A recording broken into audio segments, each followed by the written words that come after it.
Dinesh alone can do a work in 96 hours. Dinesh and Rahul together can do the same work in 48 hours.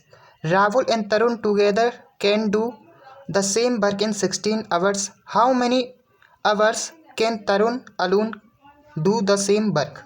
देखिए, सबसे पहले एक चीज़ होती है work, कि हम काम कितना कर रहे हैं। ये निकालने के लिए हमें लोगों की एफिशिएंसी मल्टीपल टाइम करना पड़ता है कि कितनी एफिशिएंसी से एक व्यक्ति काम कर रहा है, या जितने भी लोग एक साथ मिलकर काम कर रहे हैं। अगर 12 लोग हैं तो 12 लोगों की एफिशिएंसी ऐड कर कर जितने दिन में वो काम कर रहे हैं उसमें मल्टीपल करते हैं तो हमें टोटल वर्क मिल जाता है। ठीक है।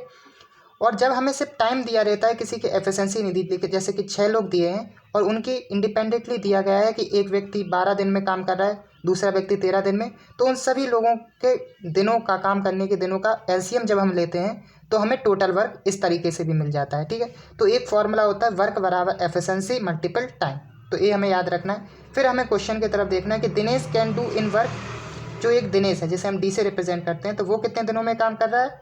96 आवर।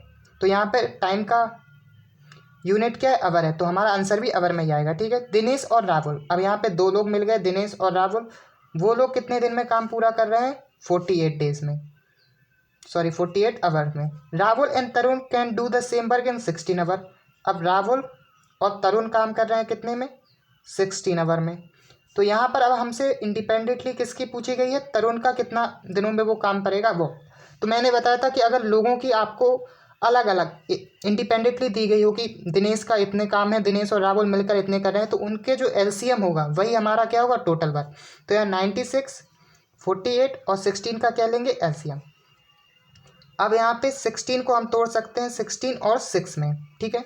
48 को तोड़ सकते हैं 16 और 3 में, और 16 को अभी हम 16 रहने देते हैं। तो एलसीएम निकालने के सबसे पहले तो वो चीज़ जो कॉमन है, तो यहाँ पर 16 कॉमन है तो 16, और फिर 6 लेंगे तो इसके साथ ये 3 भी आ जाएगा तो 6। तो टोटल एलसीएम कितना आएगा? 96। तो 96 क्या आया? एलसीएम। तो यही क्या हो गया हमारा? Total work. वर्क की यूनिट हम कुछ भी नहीं लेते, इसलिए हम लास्ट में यूनिट ही लिख देते। 96 यूनिट टोटल वर्क हमारा आ गया। अब यहाँ पर एफिशिएंसी कैसे निकालते हैं? एफिशिएंसी के लिए वर्क अपॉन टाइम कर देते हैं कि टोटल काम को वो कितने दिन में कर रहे हैं। 96 काम को दिनेश कितने दिनों में कर रहा था? 96 आवर में, तो उसकी एफिशिएंसी कितनी होगी? 1। लेकिन दिनेश और राहुल जब मिलकर काम कर रहे थे 96 काम को 48 घंटे में, तो वो कितनी एफिशिएंसी से काम कर रहे होंगे? 2 एफिशिएंसी से। लेकिन जब राहुल और तरुण उस काम को करते हैं तो वो कितने घंटे में करते हैं? 16 दिन में। और काम कितना था? 96। तो 96 अपॉन 16 तो कितना हो जाएगा? 6। ठीक है। अब यहाँ पर 6 आ गया। अब हमें पिछली वाली जो एफिशिएंसी थी वो कितनी थी? 2। यहाँ दिनेश की 1 थी, तो राहुल की कितनी बचेगी? 1 बचेगी। जैसे दिनेश और राहुल की टोटल एफिशिएंसी 2 आ गई, जिसमें दिनेश की 1 थी, तो राहुल की कितनी होगी? बची हुई 1।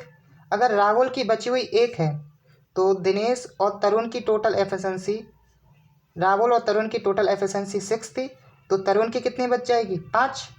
तो 5 एफिशिएंसी से राहुल डब्लू काम को कितने दिनों में पूरा करेगा? डब्लू यानी 96 काम को 5 दिन में।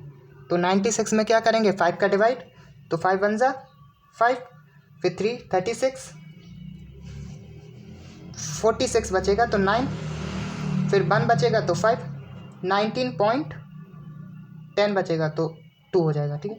तो 19.2 क्या होगा? उसका आवर। तो टाइम की यूनिट क्या थी? आवर। तो आवर में हमारा आंसर आ गया। तो ऑप्शन नंबर ए क्या होगा? करेक्ट।